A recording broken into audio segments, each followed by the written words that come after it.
Greetings, everyone, and welcome to the Produce Buzzers podcast. We are so happy you have joined us today, and I think you will be too after the show is over, because you will learn a lot about fresh fruits and vegetables, how to select and store them, how to prepare and cook them, and surprising facts about their history and origin.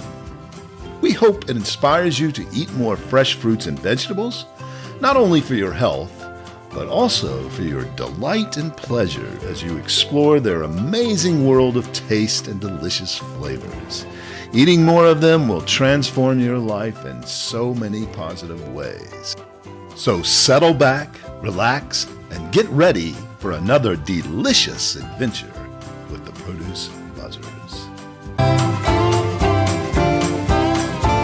Greetings and welcome to another delicious episode of the Produce Buzzers podcast. I'm Edwin Stepp, your host and executive editor of ProduceBuzz.com. I'm joined once again by Teresa Nolan, the founder and president of Produce Buzz, along with Rick Stepp and Cynthia Benedetto, both contributing editors to Produce Buzz. Now, Produce Buzzers podcast fans, it's peak seasons for all kinds of berries right now. So today we have a very special guest to tell us about some of the exciting new varieties of berries you can find in your local produce aisle. Laudan Chauffin from the Berry Fresh Company joins us today to enlighten us about blueberries, raspberries, and blackberries. Founded in 2005, Berry Fresh is dedicated to providing flavor-forward, high-quality berries to the United States and Canadian markets. They are headquartered in Los Angeles, but they have distribution centers in Oregon, Texas, and New Jersey that service grocery stores and markets from coast to coast. They are committed to providing an unforgettable eating experience. They are constantly searching for better and better berry varieties through their genetic research. Berry Fresh is the North American headquarters for Agroberries, a leading global grower and distributor of fresh berries with over 30 years of experience in the industry. This division of Agroberries is focused on supplying the Americas, and they grow berries all over North and South America. With over 10 years of marketing and sales experience in the produce industry, Laudan found her love of produce through an internship in category management with Fresh Express. After completing her degree in marketing, she went to work at Driscoll's in the Netherlands. After working her way up through several marketing and category management roles over the years, she was brought on by Berry Fresh at the end of 2023 as their very first marketing director. Laudan, thank you for joining us today. Welcome to the show. Thank you. Thank you. Very happy to be here. Excited. Yeah. Well, I gave just a very brief little bit about you. Tell us more about you and your career. Where did you grow up, and did you have any experience in the fresh produce industry before you came to Berry Fresh? I did. So we were kind of chatting before this, but you guys said, produce is in your guys' blood, and it's been in mine in the similar vein. I grew up in the Central Coast, specifically Carmel, California.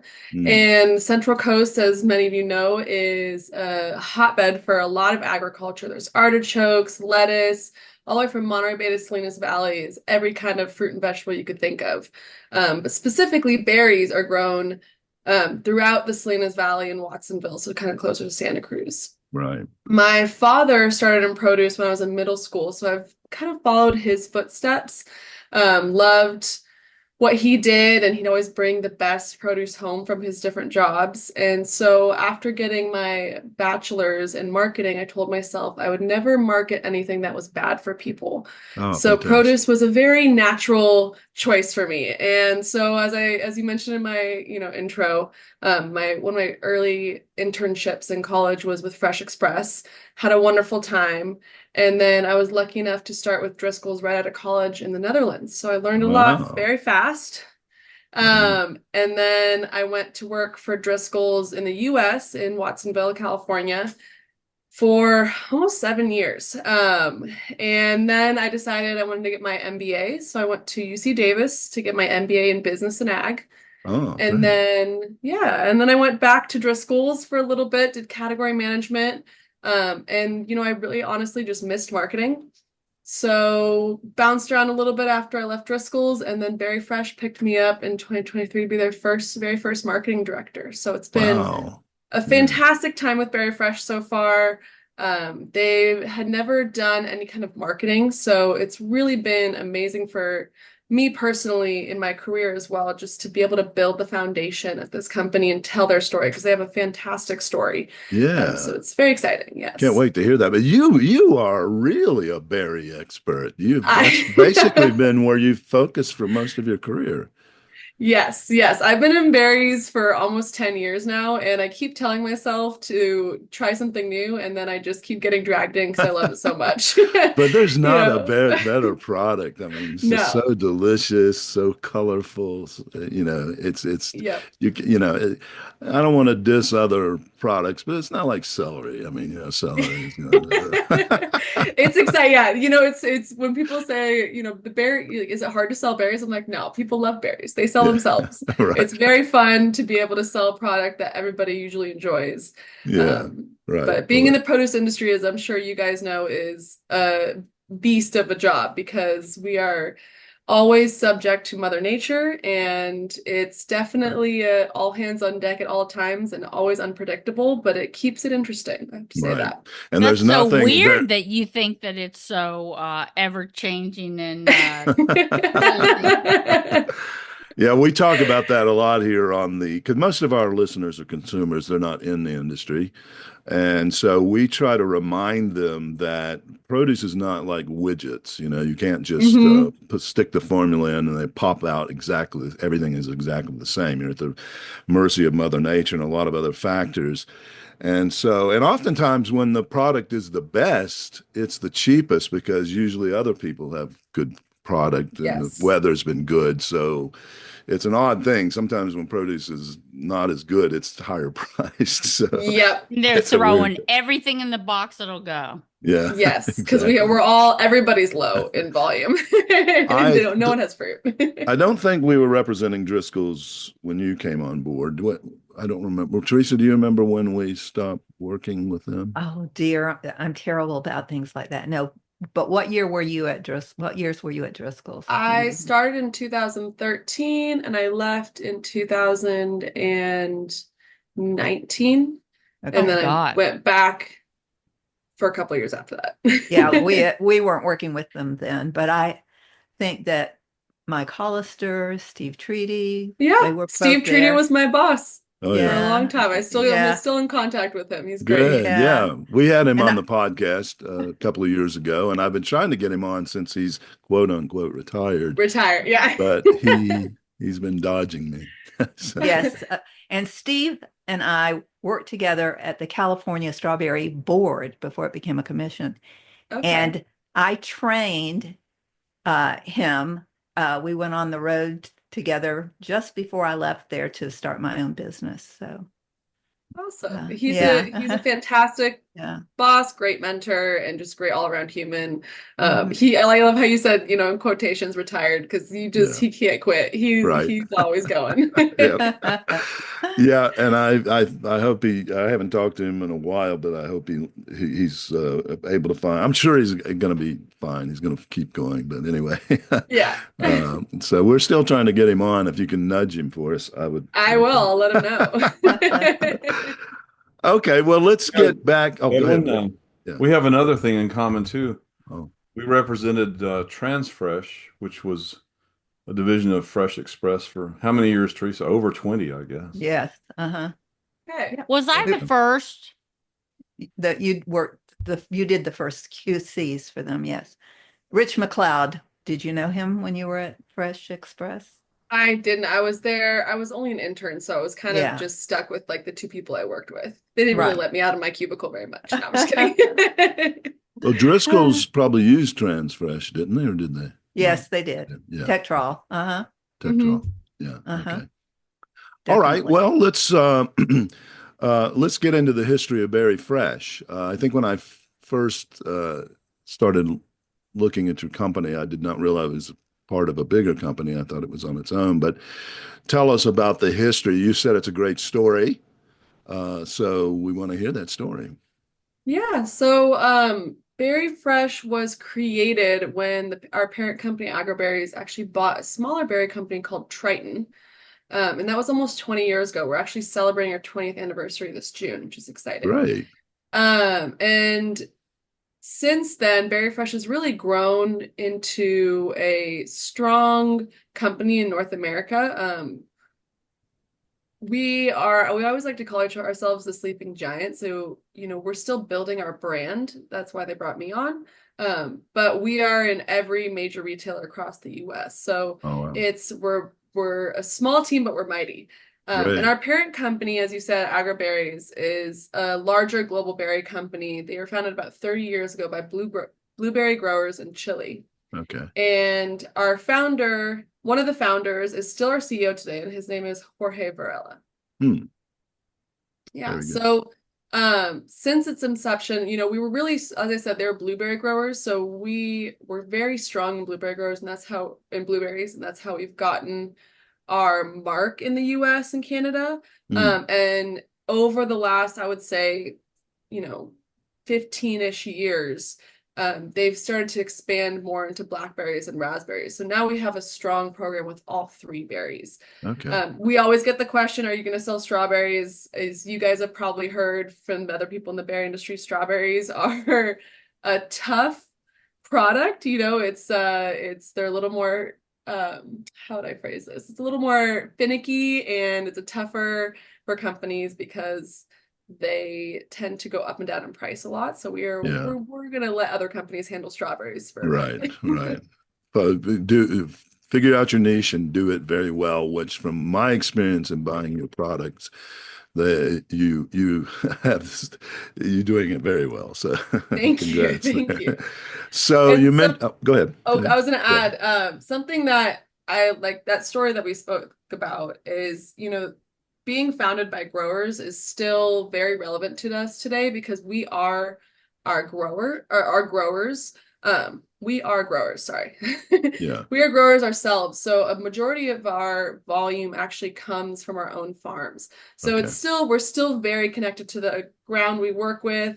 We're growers at heart. We always like to say our team is very humble. That's why they've never liked to talk about themselves very much. So that's why they brought me on. I got to talk about everything. Yeah. That's why it was so hard to pin you down. You're just too humble. I believe that. We had a very short interaction at SEPC, but I sensed that. And then as I communicated with you, you were trying to get your VP of Jody on instead of you, but I'm glad we got you. So Thank you.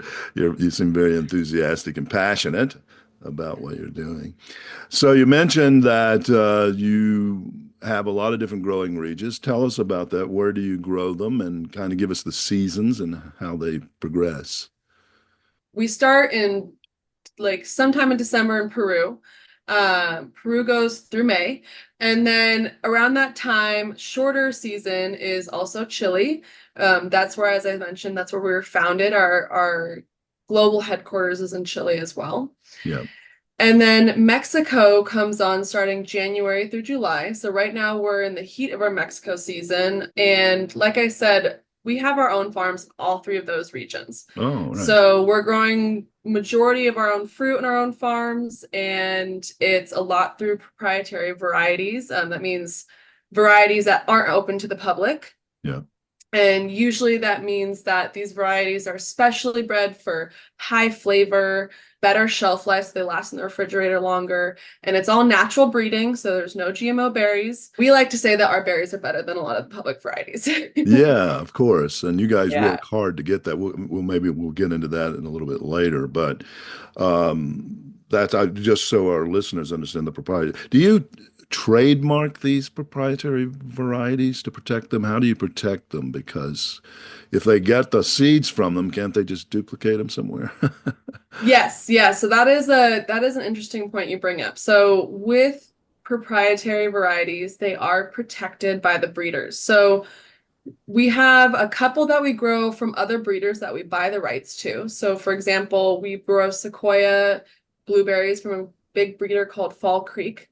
They're located in Oregon and other places around the world. And then our varieties are Sweet Caroline, I think we'll talk about that later, blackberries, and Daniela raspberries. And yeah, so we trademark and protect those so that if anybody does steal them, we hope not, we do have to take legal action against them. And I guess you can find out through DNA testing. Is that how that works? It kind of can get ignorant. funky. It can get tough. It's Yeah. tough to prove. It's, Yeah. fortunately in the regions that we grow right now, it's pretty, you can control who gets the genetics. You can't, Okay. it's pretty hard to just go up to a plant, cut a leaf off and create another plant Okay. off of So the it. seeds of a Yeah. blueberry, for instance, one of your proprietary varieties, I couldn't just get one and put it in a pot and grow It would that. be, it's tougher than you think. Yeah. Well, I know a Yeah. lot like apples, if you take an apple seed from an apple, it will most likely not produce that variety. It produces a completely different variety. So maybe. That's true with berries too, of all kinds. Yeah. Okay. The seeds, each seed can produce a different kind of plant. So I think it's the plant material that they Yes. use to Okay. So grow. not seeds. Okay. Mhm. Yes. Got it. All right. Yep, Interesting. exactly. Teresa, you probably know that from your strawberry days. They say Yes. that every single strawberry seed can turn into, there's like millions of variations from one Yes. strawberry. Yeah. And they have a Yeah. lot of seeds on the outside Yes, too. yeah, and raspberries and black, same thing. So yeah, when we talk about, using the same variety, for example, for Sweet Caroline, they're based off of cloning. So that is done from the plant material, and you are cloning that plant. So you're Oh. creating another plant based off of the root stock of the plant. Okay. Yeah, that would be very difficult. And as long as they can't get to your plants, you're in good shape. Right? Exactly. I remember Yeah. we used to tell the story that Driscoll's, when they first started developing their proprietary varieties, they had armed guards around the fields. Is that true? Or is that just a myth? I don't know that, but that would be, they have a great genetics program, so that wouldn't be overly surprising. I'd like to ask how you got the name Sweet Caroline. That was chosen before my time, and honestly, I don't know the impetus of that name. I should ask that. I can get that back to you if you're curious. So The reason I asked Diamond is song. we grew up in the mountains of North Carolina and we had wild blackberries. Yeah. And I they get were that actually question. pretty I good get that berries. question a lot. Are these from the Carolines? And I was like, I wish I could say yes, but they are not. Well, it's spelled with a K too. Yes. It's not C-A, Oh, okay. it's K-A. But I just think of the Neil Diamond song. That's Yes, right. that was the K was specifically to actually help us not infringe on Neil Diamond's Yeah, copyright. I thought about that. Right. Okay. Yeah. All right. So you mentioned that most of the berries you are on your farms that you own.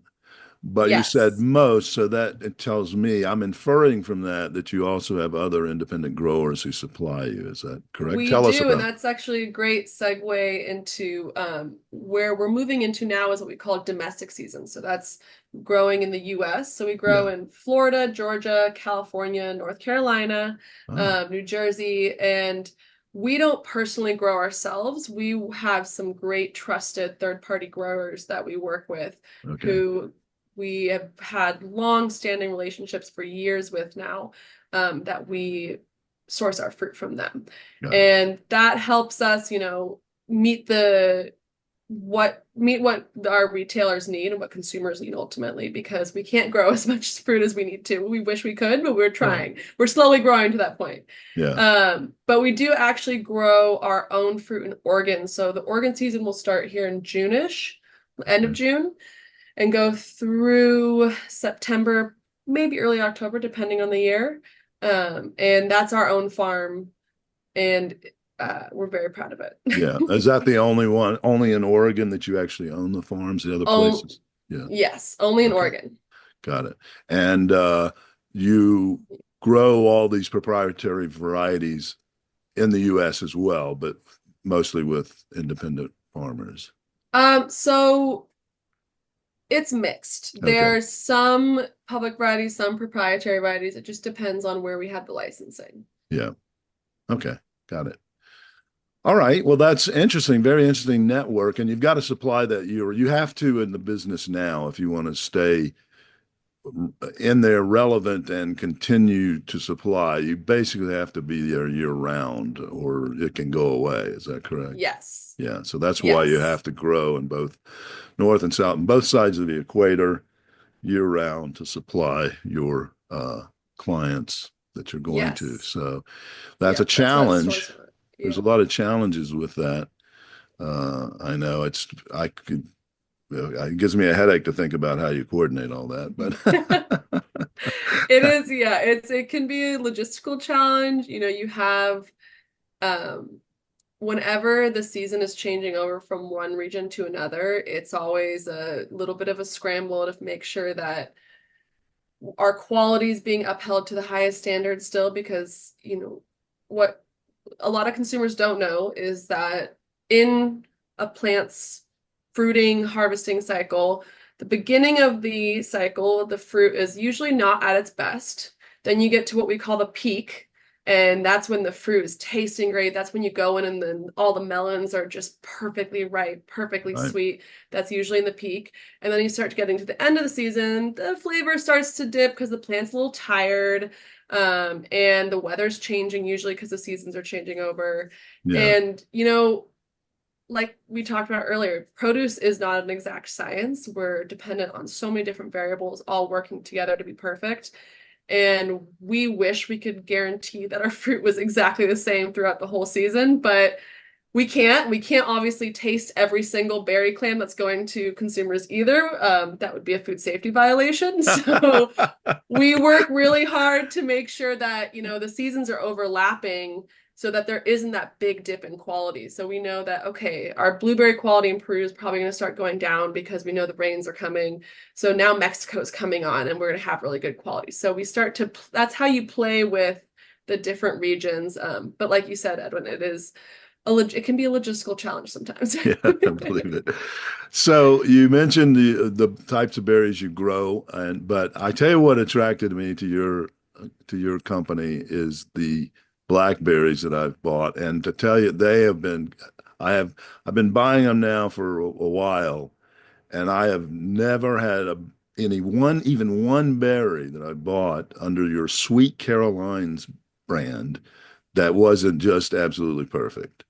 So tell us a little bit more about Sweet Carolines and what makes them so consistently sweet and good.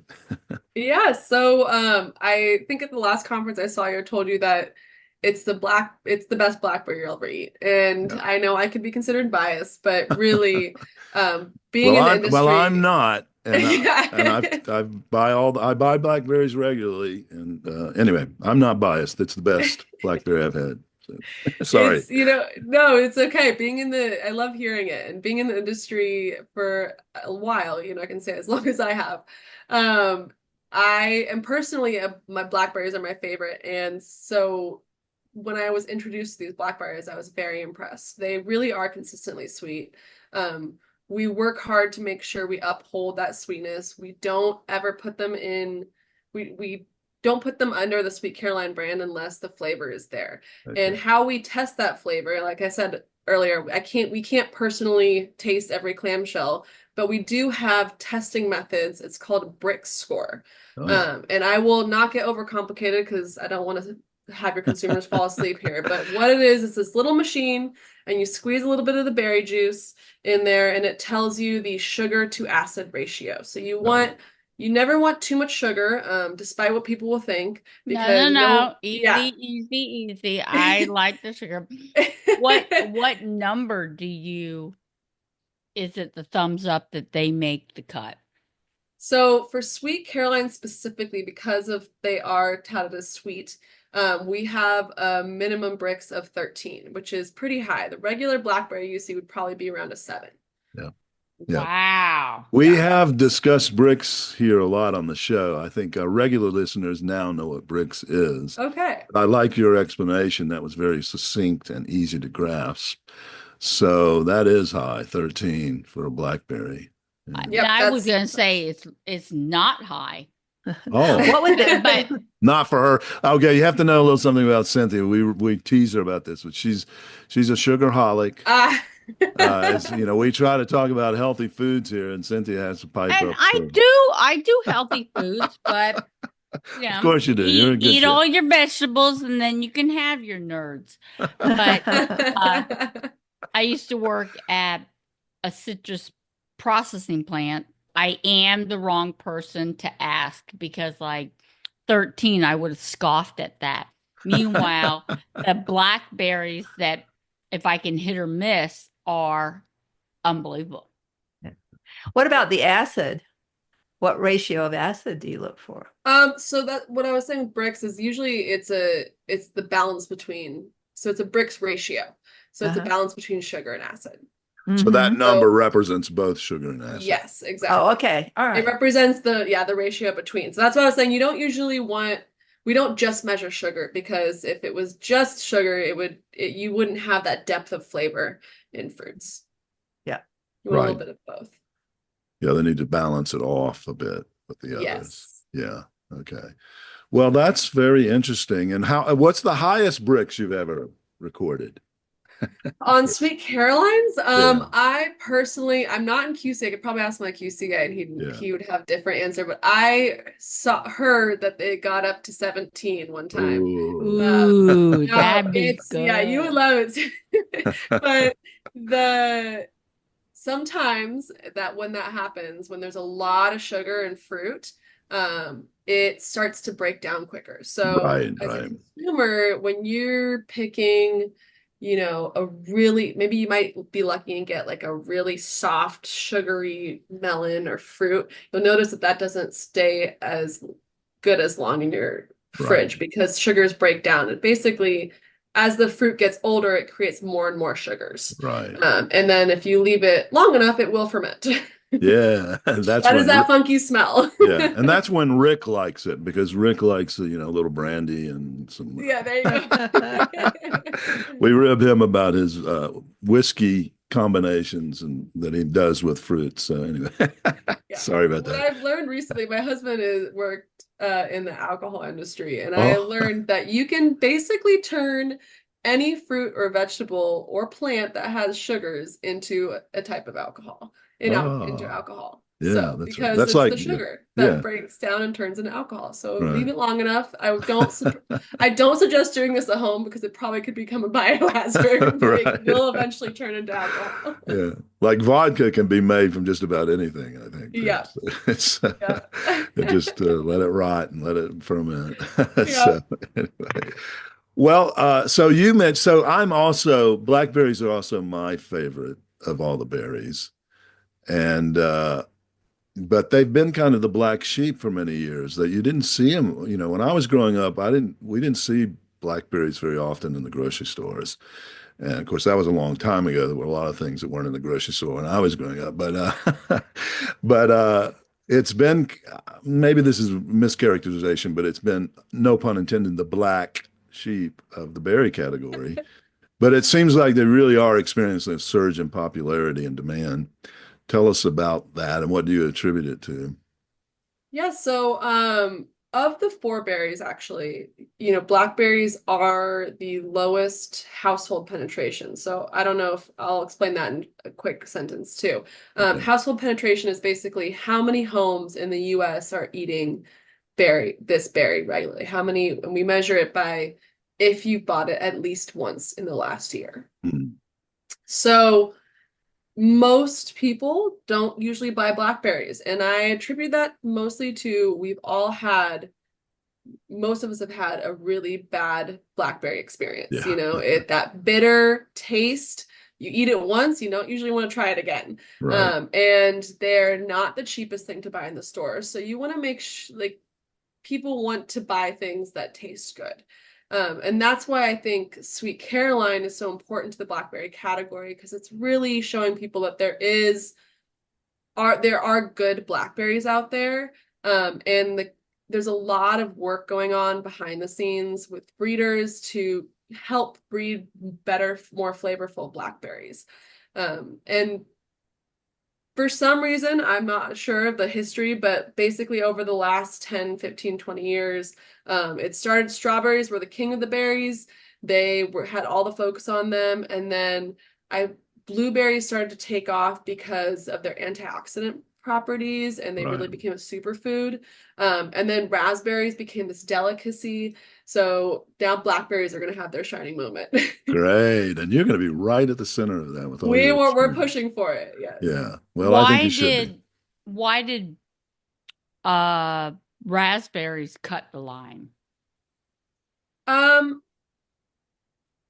Honestly, I think I have to give it to Driscoll's. I think they've done a fantastic job over the years with their raspberry program. They've pushed the category. They used to have 85% of the category, and they had some fantastic varieties in the market. And that really got consumers, and they turned raspberries into this delicacy. So they put it in all the bakery sections. So when you see all the beautiful cakes, they have the most beautiful, perfect raspberries.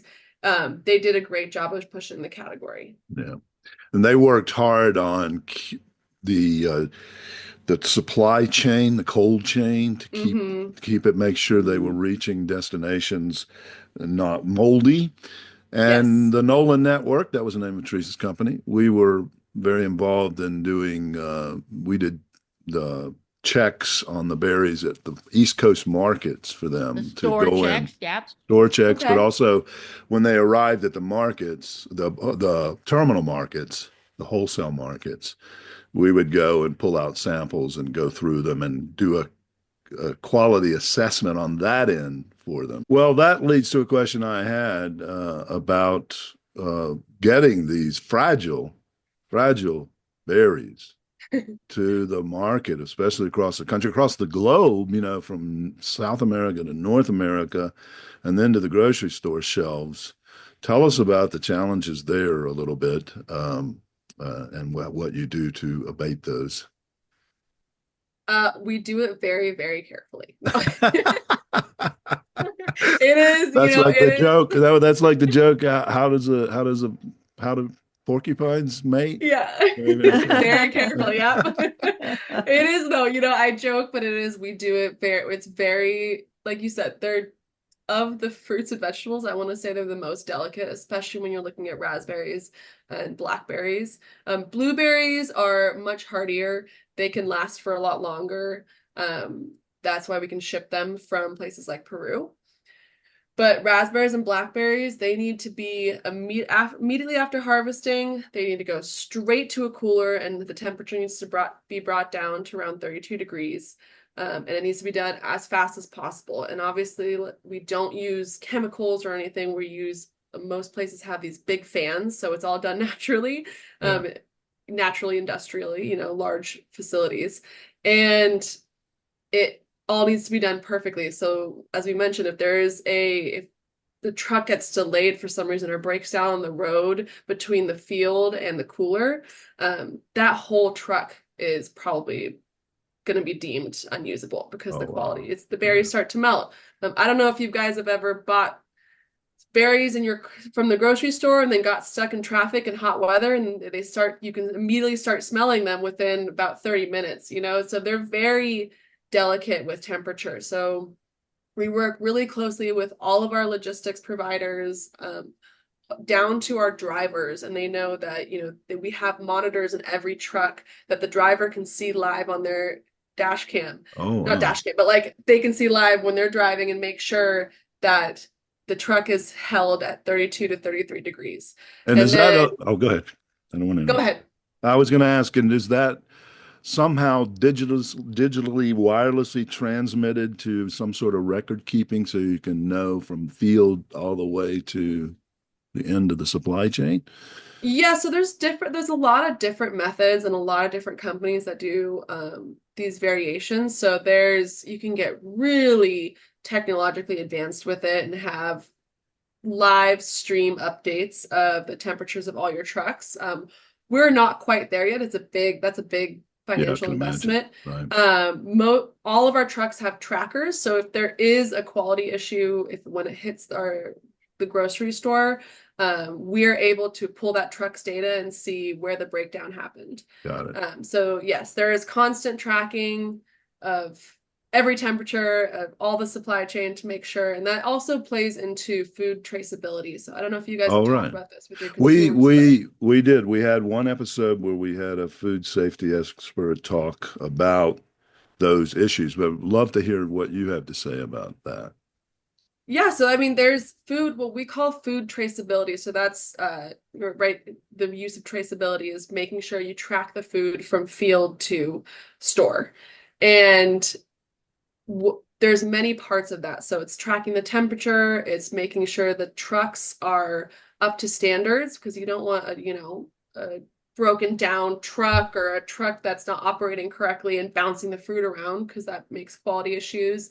And that goes all the way back to the field. So we track all the way by what we call lot. That's a certain section of a field so that we know if there is any issue, which we thankfully have not had issues, Right. then we know we can track where it came from, how it got there, and make sure that and see where the issue arose from. Yeah. Berries are not as susceptible to things like E. coli than like greens. So that's probably, am I right about that? Maybe I'm not right. Yes, you are correct. Most of the big outbreaks that we see on when it hits consumers is usually generated because it was packed in a pack house, what we call. So, in fields, from field to truck, it's pretty clean, right? You have dirt in fields, but you're not getting a lot of these foodborne illnesses like E. coli, because a lot of that comes from these big facilities where it's processed. So that's why you see a lot in greens. Yeah. Prepackaged food. And then also the nincompoops at store level don't help the cause. They see me coming and they're like, oh my God. I'm going on break right now. There is an element of training we do with a lot of the produce teams and produce managers. You know, it's a lot of the big retailers, like our customers like Kroger, Safeways, Whole Foods, they have put a lot of work into maintaining the cold chain for berries. So something that we push every retailer to have is to have berries on refrigeration, because that's just going to hold that, what we call shelf life, longer. Do you use any type of modified atmosphere with blackberries? With blackberries, we don't use it as much. We've tested it a little bit, but that's mainly used on blueberries. I don't know, have you guys explained modified atmosphere? Because I don't want to freak people out when we say Rick just said it, and I asked him to explain what he meant, because we were in the apple business and we were very familiar with controlled atmosphere, where they just seal them off and pump oxygen out, put nitrogen in. But yeah, please explain what a modified atmosphere is. I mean, that's what basically you're saying is, so modified atmosphere means we're lowering the amount of oxygen and increasing the amount of nitrogen in there.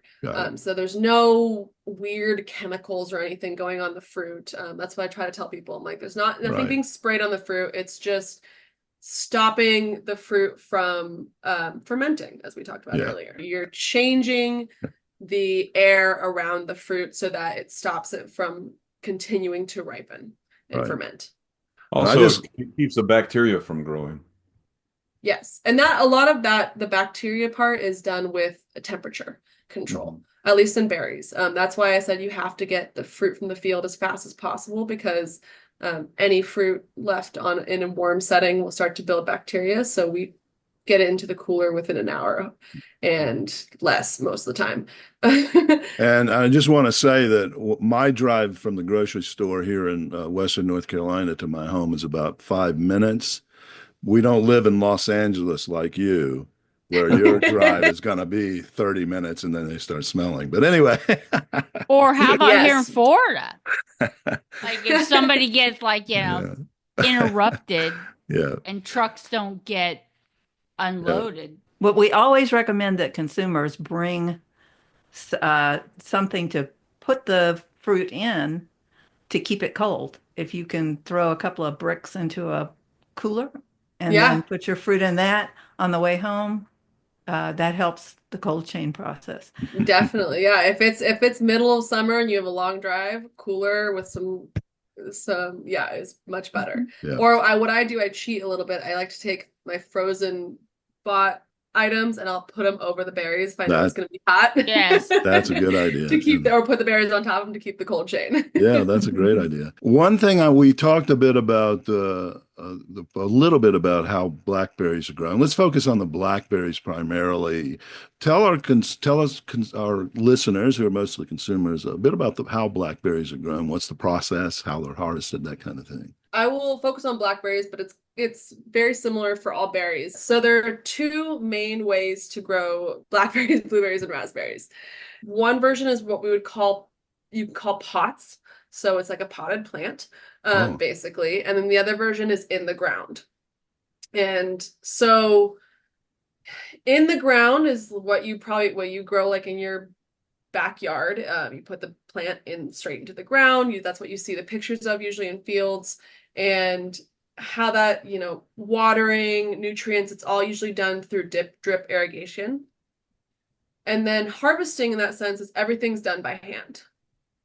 Okay. That was a big question of mine. I imagined that they had to be done by hand because they're so Yes. fragile. There's no way a machine could do it, I don't think.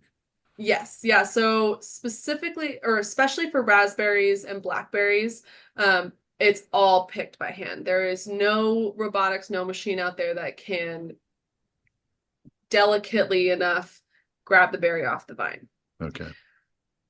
For blueberries, there is some machine harvesting out there. Actually, there's, I say some, but there's a good amount of machine harvesting out there. But most of the machine harvested blueberries goes to the frozen blueberries you buy in the grocery store. Because it does damage them. Yeah, it's tougher on the berries because they're big machines and they shake the berries a lot. But like I said earlier, blueberries are tougher, so they can handle it. But all of our blueberries that go into the packs, they're all handpicked. Yeah. Cynthia loves hand-picking blueberries. She's talked about that several times. It's fun. Yeah. I picked blueberries one time and swore I would never complain about the price ever again. It's a tough. pain in the ass, and you just like you got So to get like one dry pint, you're like 2 days in. And then on top of that, berries are a type of fruit that they ripen in stages. So you don't get, like for example, citrus, all the fruit on a citrus tree is ripe at the same time. Okay. Berries, you'll have many different many different times when berries are ripe. So we have to go pick almost every day. So the harvesters out there, not only is it tough to get the little berries off the vine without squishing them, but they have to go and they have to make sure that they're picking the right fruit. So they're amazing. If you watch them in field, they are so fast. They know exactly what berries are ripe. They're amazing. I like you said, never complain about how much your berries are because it's really hard work out there and it's hot. We love our harvesters. We're very thankful for them. And it's not just about color. I mean, obviously, if the berry's green, you leave it would be easy to spot, but there must be sometimes they look blue and ripe, but they're not. But they can tell the difference. They can tell the difference. Yeah.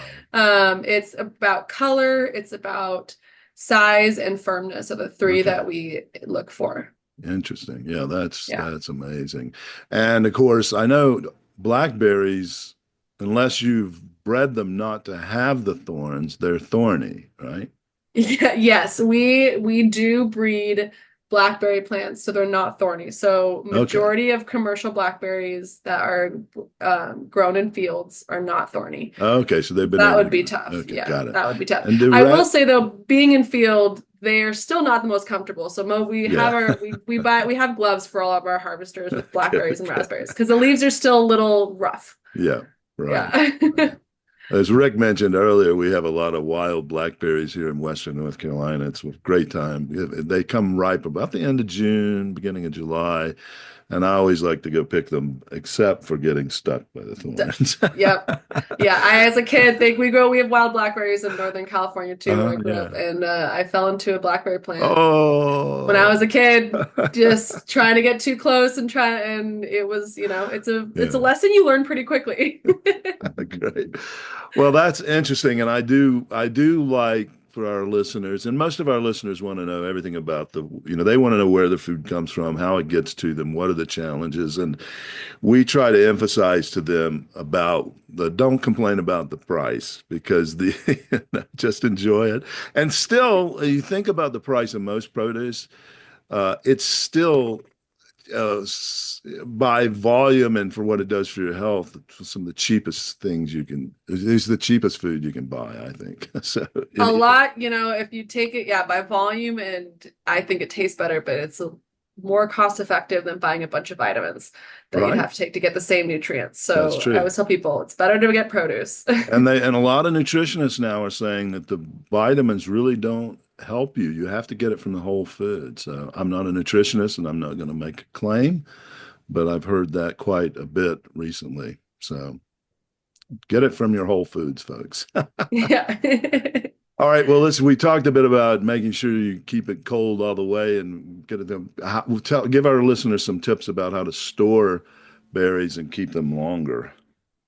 Sure. So the best way, all four berries, strawberries, blackberries, blueberries, and raspberries, the best way to keep them longer is only wash before eating. So don't wash the whole clamshell and then eat a couple and then put it back in your fridge because that moisture introduces a chance for mold. So get them immediately in the fridge after you, as fast into the fridge as you can after you buy them from the grocery store, and only wash what you're going to eat. And I personally like to put them towards the back of the fridge because what a lot of people don't realize is when you open your fridge, that whoosh of cold air is introducing heat to the fridge. So things that sit at the front get hit first. So I like to put my berries in the back because that's the cold air sits there as much as possible when you open the fridge. Got it. That's a good tip. Okay, what do you have a website that's consumer facing that maybe our listeners could go to, get some information or recipes or anything like that? Or Yeah, we do. So it's www.berryfresh.com. okay. And I am gonna hint that it's gonna be taking it's gonna be having a revamp in the next couple months. So I'm excited. There'll be a lot more recipes on there, a lot more about our history. It's a little simple right now, so consumers, excuse me, I'm working on it. But there's more to come and it's exciting stuff. So Okay. yes, Great. it is consumer facing. Well, speaking of recipes, do you have a couple favorites you want to share, or one favorite of yours? What do you love to do? Let's stick to blackberries since you said that's your favorite. That's my favorite. Give us a good blackberry, maybe something's a little unique. Yeah, so I have a really easy personal favorite blackberry recipe that I do, and it's great for yourself at home or it's great for a party. There's two variations on it. So all you need is some fresh blackberries, preferably Sweet Caroline Of blackberries. course, the only. Of course. Some cream cheese. Mm. And you can either do it if it's just for yourself, you can put it on toast, or if I serve it at a party, sometimes I like to get graham crackers or vanilla, those little vanilla wafer cookies. Right. And what I do is I take cream cheese. You can add either a little honey, or I personally like a little honey and a little lemon. That little zest is a nice balance. And then you stir it together, whip it up a little bit, spread the cream cheese on your toast or your vanilla wafer, and then put some fresh blackberries on top. And it looks beautiful. If you're trying to impress people at your party, people will be like, wow, I can't believe you made these. You're like, it was the easiest thing ever. Thank you.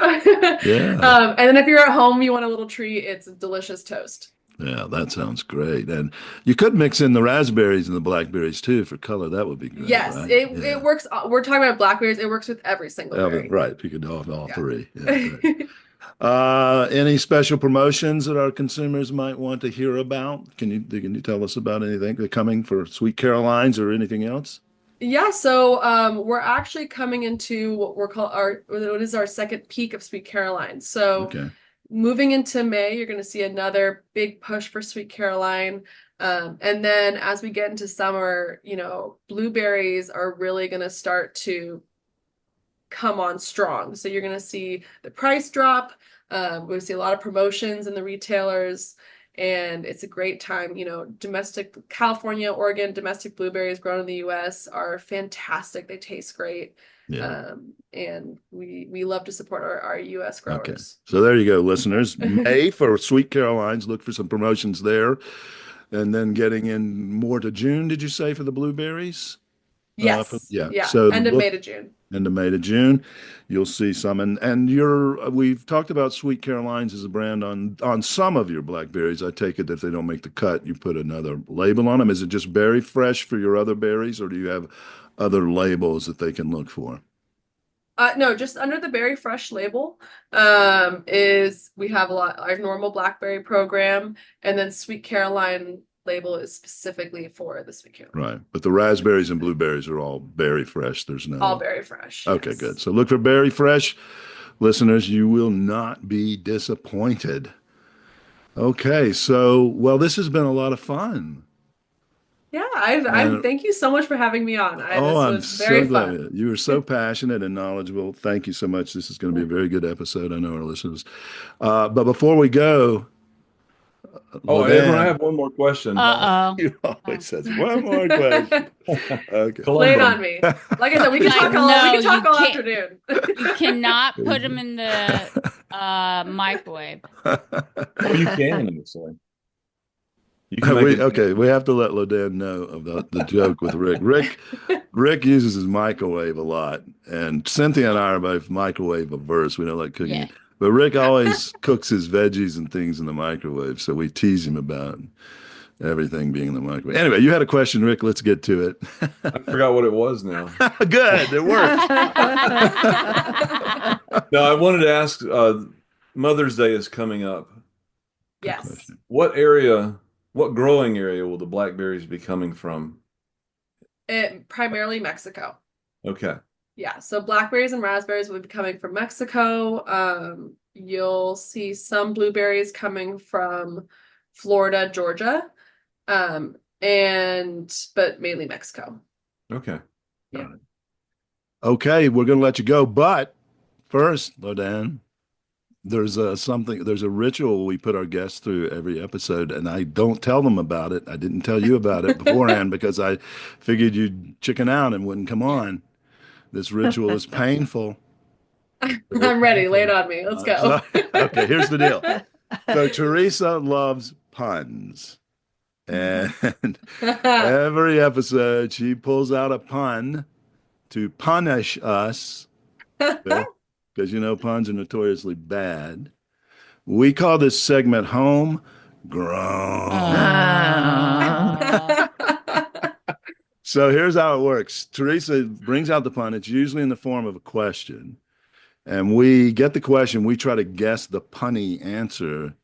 And if we don't get it, Teresa tells it. But so are you ready to be punished? I'm ready. Let's go. Okay, Teresa, what is our homegrown today? Okay. Well, a group of berries went to a berry bar to hang out. And while they were there, a big fight broke out. There were blueberries, raspberries, blackberries, strawberries, and 3 of them got arrested. Which 3 were arrested and why? Okay. All right. We'll give you a second to think about it. So these group of berries went to a berry bar. They were hanging out. There were blueberries, raspberries, blackberries, strawberries, and a big fight breaks out. And as a result, 3 of them get arrested. Which ones got arrested and why? So we got a guess now. Rick, come on. You've got it figured out already, I think. Oh boy, He's usually the best at figuring these out. You've been getting them the past 3 or 4 episodes. Cynthia got the last Cynthia's one right away. got a few too. Yeah. Yeah. So, Cynthia? Okay, you're gonna have to edit this. They're racially profiling, so it had to be the blackberries. Oh, yeah. We will edit that out, I think. No. But there's three of them, guys. There's 3 of them. Laudan, do you have any guesses? I was gonna say like all the bruised fruit, but Oh, nicely done. I Yeah. like that. But you don't ship any of that. So No, never. like what would you know about bruised fruit? Well, Yeah. I'm drawing. 3 different types of berries got arrested, and you want to know what the charges were? Is that? And which 3? Which 3 What types of 3 berries? and 3, not what yeah, it's and called. why? And why? Yeah. Yeah, Okay. got it. Is it the raspberries because they're razzing people? The That's blueberries good. because they I guess cause it could- yeah. That may have started the fight for sure. Oh, me, I'm drawing a complete blank. Something about Okay. some of them were black and blue. I don't know. Got it. Okay. All right. So the raspberries, blackberries, and strawberries got arrested because when the police came, they just decided they had to arrest the ones that were the seediest.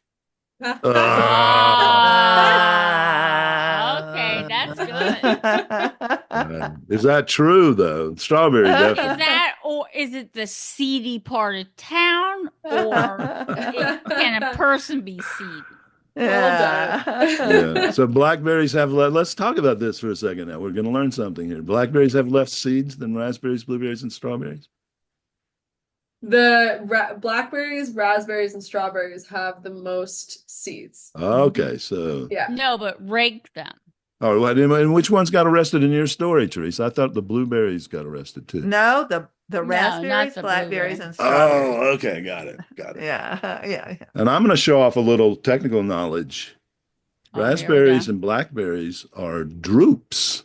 They're not even. I was gonna say, I was waiting for Mhm. somebody like Teresa to go, like, you know, the pun is blah blah blah blah blah. It's because they were droopy. Oh, yeah. Yeah, Is that something true? actually, yeah, so something many people don't know is that of the four, the only true berry is, I believe, a blueberry, because Right. the scientific classification of a berry is that it has seeds on the inside, I believe.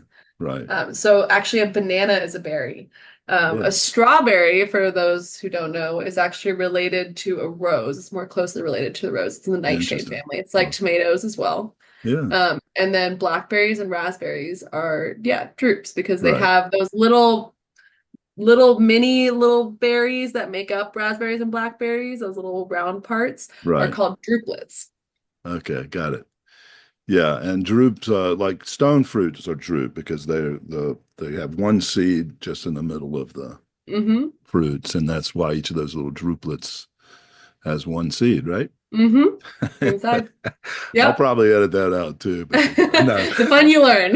Yeah, you have to edit. You'll Yeah. be doing a lot of editing today. Well, for our listeners who are Jeopardy fans, that might show up on Jeopardy sometimes. So Yeah. well, Laudan, this has been so fun. Thank you so much. You have such passion, and even though we didn't see your face, I kept imagining a big smile on your face. I just smiled. I apologize, for the lack of video. No problem. Killing me. I'm just sorry you had to look at our ugly faces, but Yeah. Oh, it's fantastic. Thank you guys so much for having me on. I'm Thank you. Always happy to do in the future if you want me all right. to. It's Oh, been very absolutely. fun. We got to have you back. All right. Well, good luck to you. I hope you have a great season here, and wish you all the best. Thank you. Have a good rest of your day, guys. Okay. Thank Thank you. you. Bye-bye. Bye bye. Bye. Well, thank you, listeners, for tuning in to the Produce Buzzers podcast, brought to you by Produce Buzz, the gathering place for lovers of fresh fruits and veggies. We hope you were entertained a bit and educated a lot about fresh produce. Be sure to join us next time, and please tell your friends to do so as well.